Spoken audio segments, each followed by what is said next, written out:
brings about their greatest music, because I don't think any British band has ever come so close to tapping into the sort of soul of American roots music.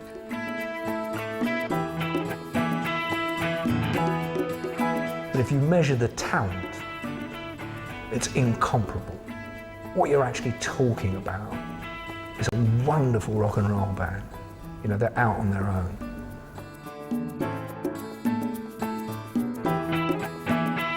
That transition from the 60s into the 70s was the Stones moment. Sort of the death of the dream was the Stones moment. Not We Love You, not All We Need Is Love, not all of that kind of stuff. But when everybody started to get the whiff of the fact, you know what? The revolution's never going to happen.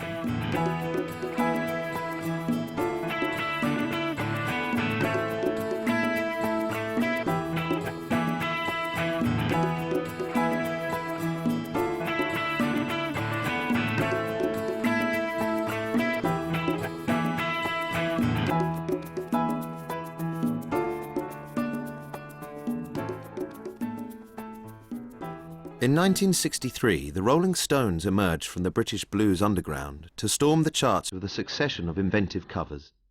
The yin to the Beatles' yang.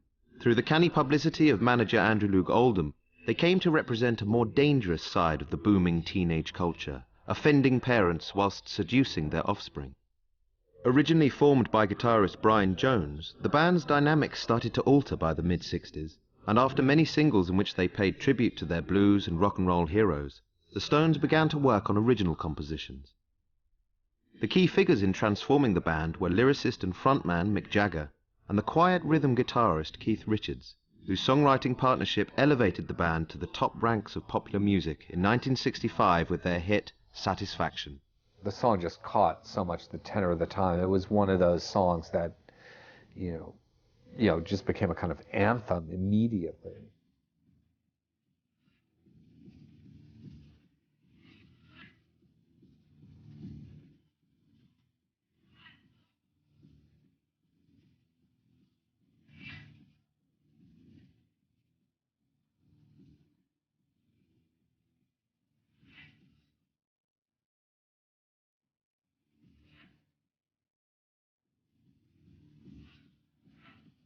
Satisfaction is where the myth of Keith Richards as the human riff begins. Jagger then puts these fantastic words to it, and the Stones never look back. I mean, this is the pivotal moment in their development. The band continued to ride on a high throughout 1966, their unmistakable raw sound bringing them to prominence in a market bursting with competition. I think that Jagger and Richards did bring something different into the whole British pop sound of the time, and it was just really a kind of blacker edge. They just found a kind of voice really that was very different from that of the Beatles, and indeed from the Kinks or anyone else, and it had a kind of swagger to it. Nowhere was that swagger more evident than on their hugely successful fourth album, Aftermath, which proved a major artistic breakthrough in consisting solely of Jagger and Richards' originals. In keeping with the times, the band promoted this record with a succession of singles and numerous tours, and at the end of 1966 they went to Olympic Studios to begin work on new material. In January 1967, the Stones unveiled a double A-side in both the US and the UK, Ruby Tuesday and Let's Spend the Night Together. She would never say where she came from. Yesterday don't matter if it's gone. I think in a way Ruby Tuesday could be looked upon as a sort of Stones yesterday, if you like. Interestingly, there's a lot of evidence that Brian Jones had a very strong creative input into the writing of that song. Apparently him and Keith were sort of messing about on acoustic instruments in the studio, and Brian started playing something that was a cross between some Elizabethan ballad and an old blues by somebody called Skip James. Brian Jones actually wrote Ruby Tuesday had the idea and then got it together with Keith, and Keith added to it, and then somehow Mick started to get in on the act, and it came out as a Jagger Richards composition. But it was really a Brian Jones composition. I think they did tend, Keith and Mick, they did tend to plagiarise the ideas of others, because apparently Bill Wyman came up with the central riff for Jumpin' Jack Flash, came up with it on piano, and Mick and Keith turned up at the studio and said, hey, that sounds good, and then they went away and worked on the riff and sort of built it into a song. And apparently Bill was so incensed about it that he actually got a deputation of him, Charlie and Brian together, intending to go and confront Mick and Keith with this sort of thing. But apparently Charlie and Brian kind of lost heart.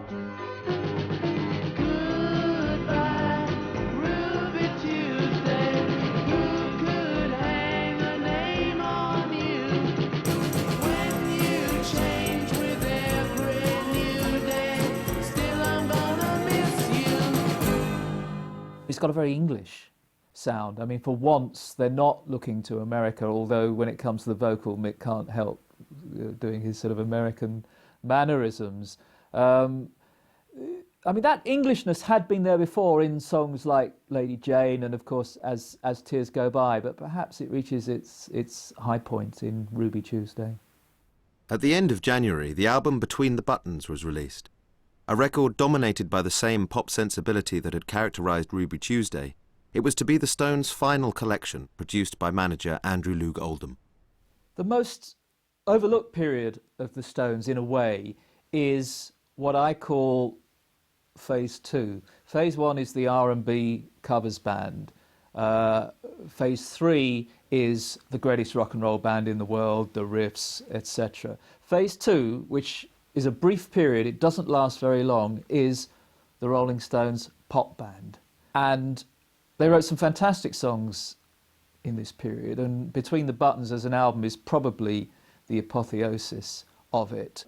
The social commentary of songs like Backstreet Girl, in a way, these songs deserve to be up there with the work of Ray Davies, who is always held up, of course, as the great writer of these 60s English vignettes. And Jagger and Richards showed that they could do it. Ray Davies has carried on doing it. The Rolling Stones went on to do something else, which is perhaps why they've not received the credit for it. But hugely underrated pop songwriters in that genre. Between the Buttons, it suffers from an appalling sound mix. I mean, there's some good songs on there. I think Miss Amanda Jones, and I'd much rather be with the boys. That was from around that time, and these are great songs, but they have terrible sound quality.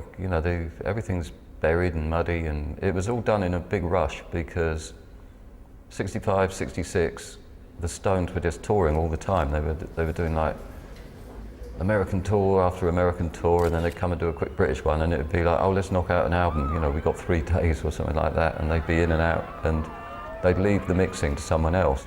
Something happened to me yesterday. The Closer, I regard as one of the great Rolling Stones songs, a complete goof, a wonderful lyric, really one of their absolutely classic performances, and a very, very atypical one. I don't think they ever did anything else like it. And it's such a goof.